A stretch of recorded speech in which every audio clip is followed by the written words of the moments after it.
due time, the man with the words, our honorary president, journalist, author, top geezer. You ready, George? Mr. Monbiot!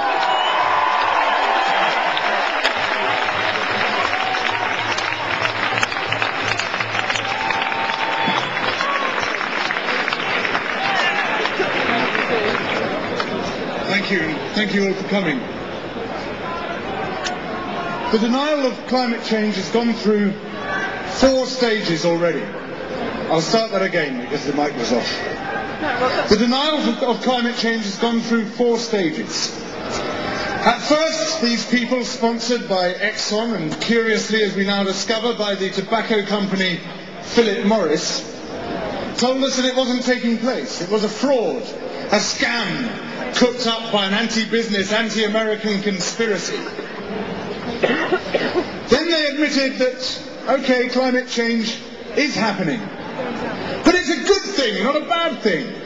We can grow grapes in Yorkshire and have Mediterranean holidays in Southend. Then they admitted, okay, climate change is happening and it's a bad thing. But they said it would cost more to do anything about it than it would cost to live with. Well, that argument has now been blown out of the water, but it is not the final argument. Instantly, they switched over to denial number 4, which was that, okay, climate change is happening. It's a bad thing, not a good thing. It would cost more to try to live with it than it would cost to try to deal with it. But it's those damn Chinese who are causing the problem. And we have here, ladies and gentlemen, yet another manifestation of the yellow peril. These Chinese will sink the planet. They will destroy everything that we are trying to do. Forgetting, perhaps, that while the average emission of carbon dioxide in the United Kingdom is 9.5 tons per person per year, in China it is 2.7. Forgetting, perhaps, that in China there are at least as many efforts towards renewable energy and other carbon-saving technologies as there are here. But it's true that at the moment every nation is using every other nation as its excuse for inaction. Everyone is pointing to everyone else to say it can't be done because of that lot. And that lot are pointing to us and saying it can't be done because of that lot. But let me tell you, there are people like me talking to people like you in every country which we are currently using as our excuse. And in every country around the world there are people saying, if only we can mobilize together as a planet, we can defeat runaway climate change.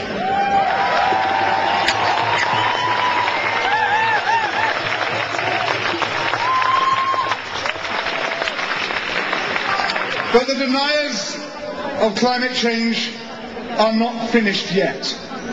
And it is my prediction, I think not a very hard prediction to make, that they are about to move over to stage 5 of denial. And this is to say, okay, climate change is happening. It's a bad thing, not a good thing. It would cost more to try to live with it than to do something about it, and it's not just those damn Chinese. But it is now too late. That is what they're going to throw at us next. And that, potentially, is the most devastating argument of all. Now let me tell you that this argument has been presaged, the argument that the Exxon-sponsored deniers will use, by some among us. And I've been astonished and horrified to see how among many of the people I've met as I've been around the country over the past few weeks, have switched smoothly from one position to another. First they were saying, well, it's not such a big deal, do we really have to do anything about it?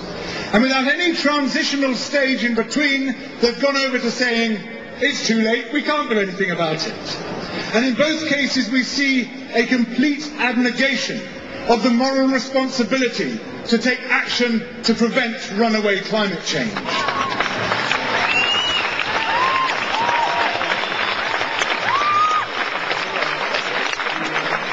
And any environmentalist who collaborates in this project of trying to persuade us that it is now too late Whatever his or her intention might have been, are de facto collaborating with the great and final argument of the climate change deniers.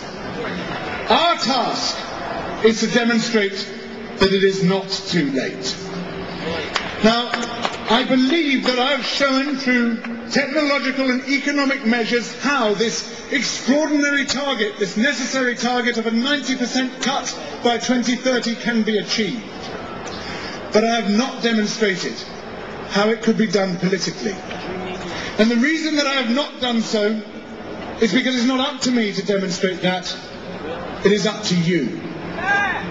It is up to you to demonstrate it, not through argument and discussion and debate. The time for that is now over. We know that climate change is happening. We know it will be devastating. We know that runaway climate change has to be stopped. You must demonstrate this through action and action alone.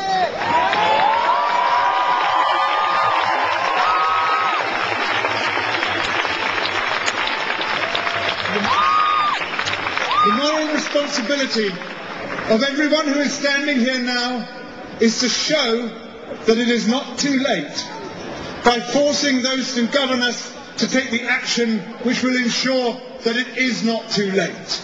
And you do that by mobilisation, mobilisation and mobilisation.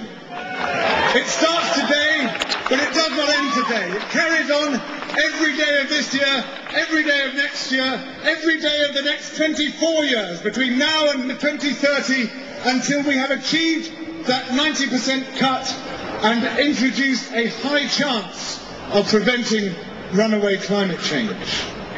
I'm not asking you to give up your jobs or your family lives or many of the other things that are important to you, but I am asking you to give up watching TV. And I'm asking you to spend the time, well, there are several good reasons for asking it, but I'm asking you to spend that time making climate change the top political priority, not for the Labour Party or the Conservative Party or the Lib Dems or the Greens, for all of those parties and for everybody in and out of party politics. To put it right at the top of everybody's agenda and to create an atmosphere in this country and says, we do not stop